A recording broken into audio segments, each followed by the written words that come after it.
のぞきメガネ、土田公平。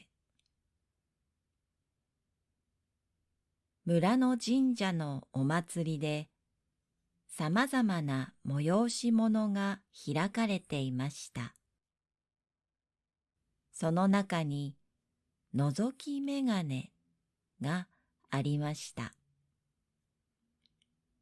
番台の男が、さあ、坊ちゃんたち、一銭銅貨一枚で、ゆっくり覗くことができますよ。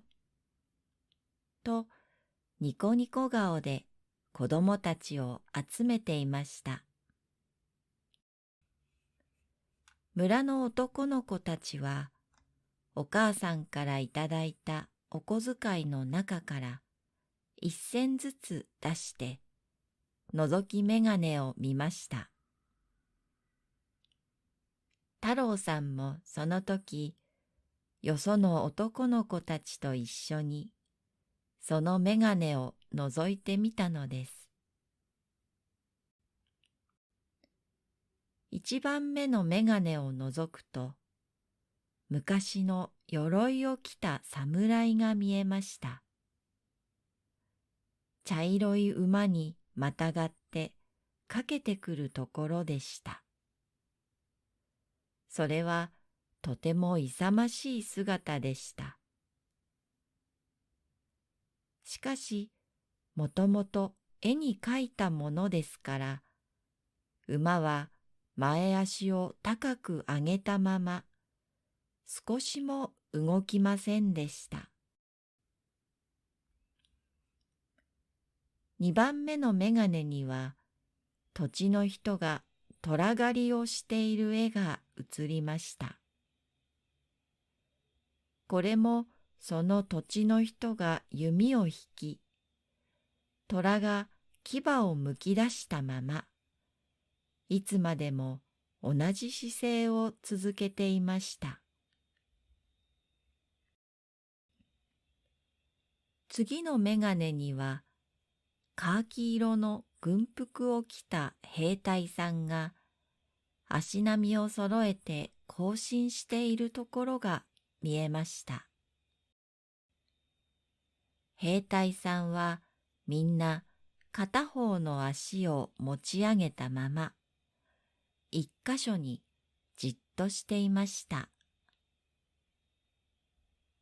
もしこれが町の子供たちであったら、なんだ、こんなものつまらない、と思ったかもしれません。けれど、彼らは山奥の田舎に育って映画など知らない子供たちです。この覗きメガネをどんなに珍しく思ったことでしょう。その大きく彩り美しく映る絵を胸を躍らせながら覗いてみたのです。覗きメガネは全部で4つありました。その4番目のメガネを覗きますと、これは前の3つとはまるっきり違う絵でした。野原の道に柔らかい春の草が一面に生えています。そこで一人の女の子が腰をかがめて白い花を摘み取ろうとしているところでした。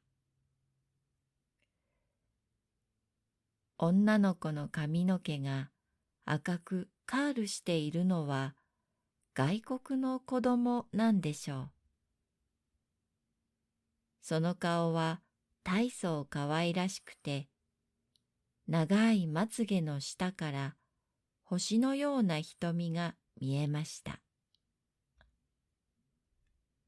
女の子は片手を伸ばして花を摘み取ろうとして、そのまま同じ姿勢を続けていました。なぜ早く摘まないんだろう。バカだなあ。いつまでもあんなことをしていて。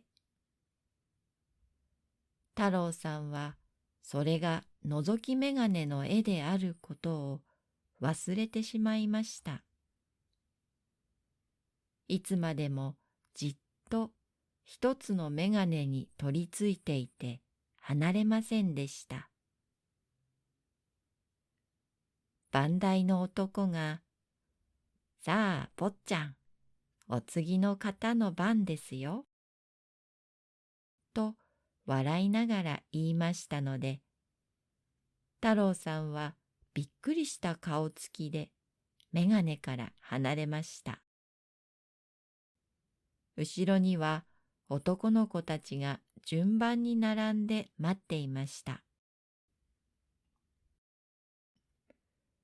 それから太郎さんは他の催し物を覗いたり、お菓子を買って食べたりして、覗き眼鏡のことも女の子のことも忘れてしまいました。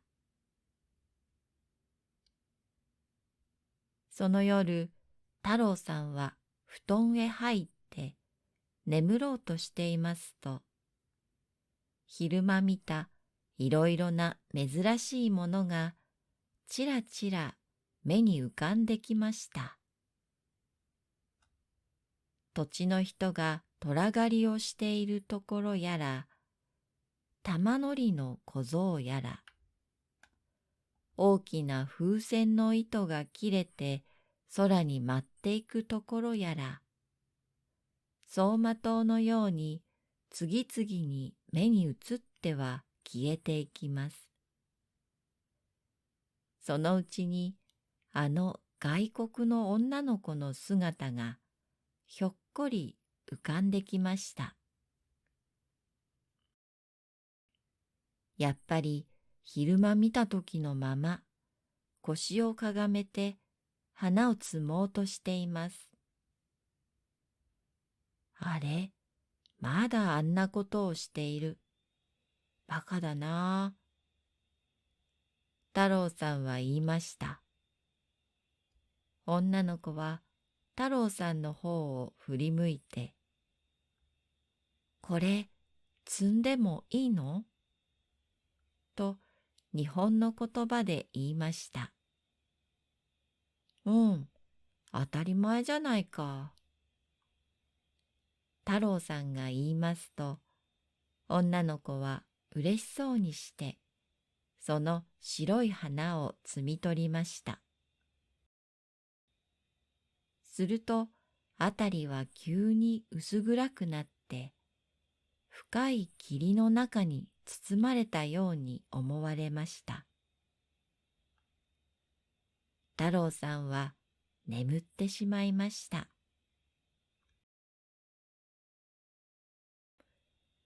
次の朝のこと、太郎さんは学校へ行く途中に神社を通ってみました。催し物の後には紙くずやみかんの皮が散らばっているだけでした。あの覗き眼鏡の女の子はどこへ行ったのでしょう。